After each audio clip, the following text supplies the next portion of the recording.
Merry Christmas, my NFL people. Today is the day. It is the NFL draft. It is April 25th. And you better believe I am finding anything I can possibly do to keep myself busy until 6 p.m. Mountain Time for this draft to start. I've been looking forward to this for a long time. And I think even more so this year, not just because of the need for quarterback, but because it's been 2 years since we have had a first round pick. How's it going, guys? Welcome to Marky Sports. Welcome to the channel.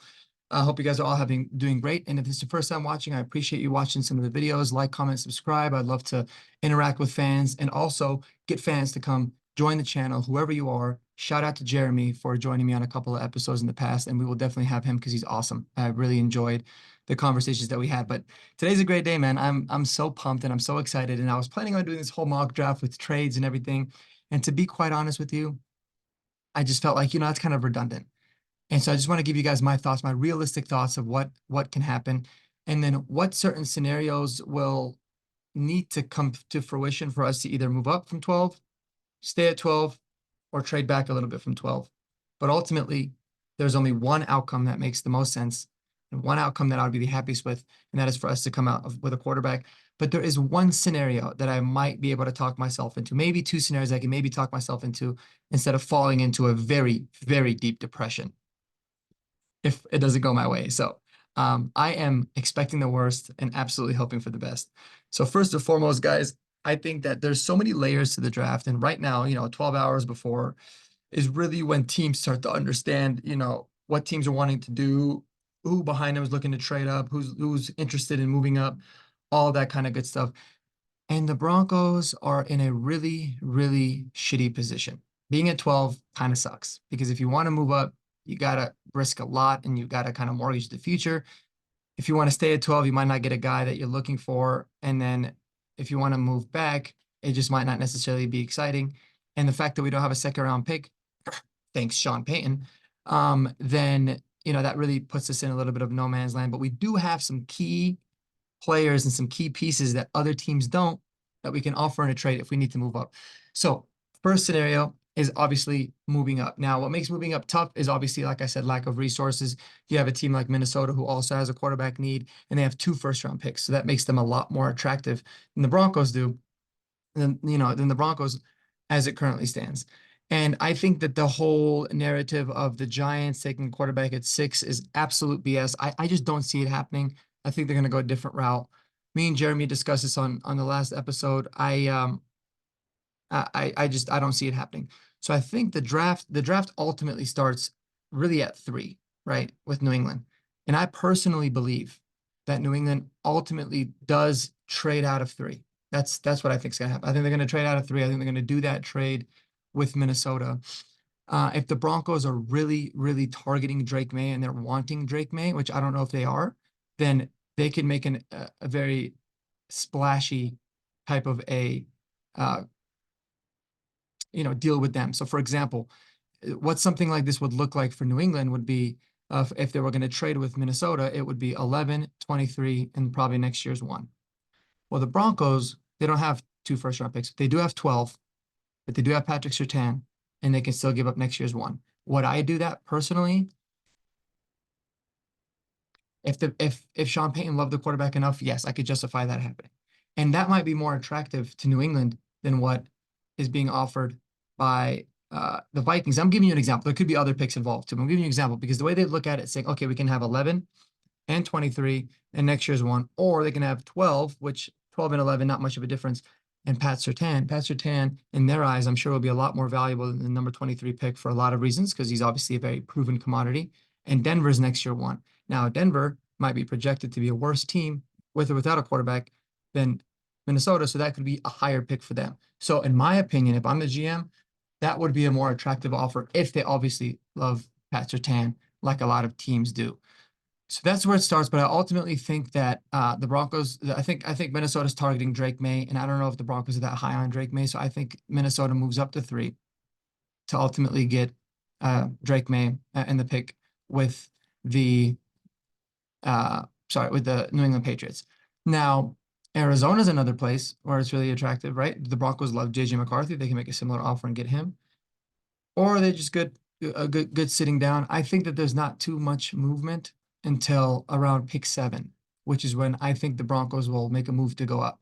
Because I think Arizona is not going to get blown away by an offer. Minnesota's kind of out of the JJ McCarthy sweepstakes now, so that might make JJ fall a tiny bit. I think Arizona will ultimately go with a receiver, probably Marvin Harrison Jr. You got uh, I keep calling him San Diego. You got the Chargers at 5. And I'm trying to do this off the top, guys. I do this for the people. I don't pre-record or pre-plan anything. I'm just going off the top here.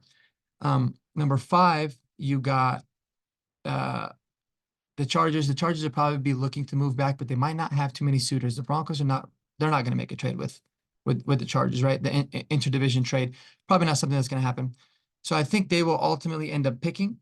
They'll take a lineman, and then at 6, the Giants will probably take Malik Neighbors because that's a great fit. And then here's where it begins to get interesting. 7 at Tennessee. Now, if Tennessee's open for business, or the Falcons are open for business at 8, the Broncos could look to move up to those spots to get JJ McCarthy. They're not going to have to give up as much as going up to 3. And if they love JJ, they can easily do it. I would do it. If you love a quarterback, you go up there and you do it. So I think that's the highest range that I can see the Broncos making a trade for is pick 7, would be my opinion. It could maybe happen at 6, but I would say probably pick 7 or 8 with Tennessee or with Atlanta. Um, and then, 9, 10, 11, all those teams can trade, right? I mean, the Bears could certainly trade back out at 9. Who picks at 10? The Jets could certainly make a trade up, but that's kind of where that range is in terms of trading up. Now, obviously, standing pat, a scenario that I can see that happening is if we love JJ McCarthy, then I think we just stay there at 12 and pick him. It'd be stupid to do that. It'd be very risky to do that. That's a situation where I think it could happen. And I personally believe staying pat at 12 is probably the least likely of the 3. I think moving up or moving back is more likely than staying pat. So I'll go ahead and say that.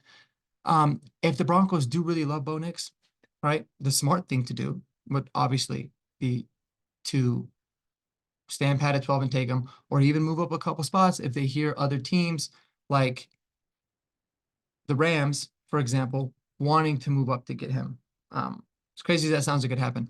So I think if you like a quarterback, you still got to move up, which is why I think that's standing pat at 12 is not a likely scenario. Now, let's say the Broncos from the beginning have loved Drake May, the other quarterbacks they feel fine about, but they're not going to move heaven and earth to go get him, and they try to get Drake May and they don't. Then this puts us at a predicament at 12 where we would be interested in moving back and seeing if there's any way that we can acquire a second round pick and then potentially still be able to move back in the draft. Let's say Jacksonville would be a good target. I think the Bengals, depending on who's available, could be a good target. And obviously, I think that the Eagles can be a good target to move up. And just like I said, guys, going off the top here, I think that would be like roughly pick like 17, 19, or 22 in that range, right? So, those are ways that we could potentially move back a little bit, still ultimately come up with the quarterback that we want. And then if we can get ourselves a second round pick, that would be great.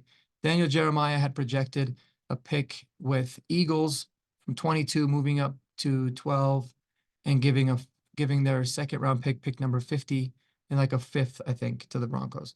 And that would be a pretty decent deal if you're going to move back. I would try to get 2 second round picks because you have to understand, guys, we're in a weird scenario and we're in a weird predicament where not having a second round pick really sucks for us. And this is kind of one of those drafts that's very top heavy. So having that would be big. So if there in an ideal world, and anybody that knows me know I'm usually not an advocate of this, but this is a very, very weird year. And I'll make an exception just this year because we don't have a second round pick.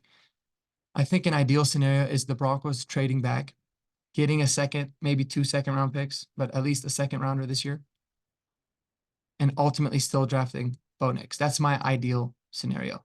So the way that it would look like is exactly what Daniel Jeremiah put together, right? It would be Broncos moving back to 22 with the Eagles, getting pick number 50. And then I think a 5th as well, or maybe we send back a 5th. I got to go back and look. And then still taking Bo Nix. That would be an ideal scenario because in this particular draft, by not having a second round pick, getting it is extremely important. And now you go from having 2 picks in the top 100 to having 3 picks in the top 100. And that could allow for you to move back up into the first round. You could trade back again in the second, right? Maybe get another second round pick or 2/3. and really be able to get more bodies, and more dart throws, but at a stage in the draft where the odds of you hitting are a lot higher. So that would be my ideal scenario. I got a lot of thought about this. I know I've kind of gone back and forth. I've really been thinking this just might be one of those years where we could utilize another pick. I also very, very, very, very strongly believe that over the weekend, over the course of the draft, the next few days, at some point, I think Cortland Sutton will be traded, and I'm interested to see what that would look like. Would he be traded as a part of a deal that allows us to get another second or another third round pick? Who knows? A lot of things, but what I do know is I'm pumped. I want to know what you guys think. What's your ideal scenario and what do you ultimately think is going to happen? Put it in the comments and let's chat it up in these next 6.5 hours leading up to the draft. Mile high salute to you all. Peace out. Have a great day. And as always, go Broncos. Peace out.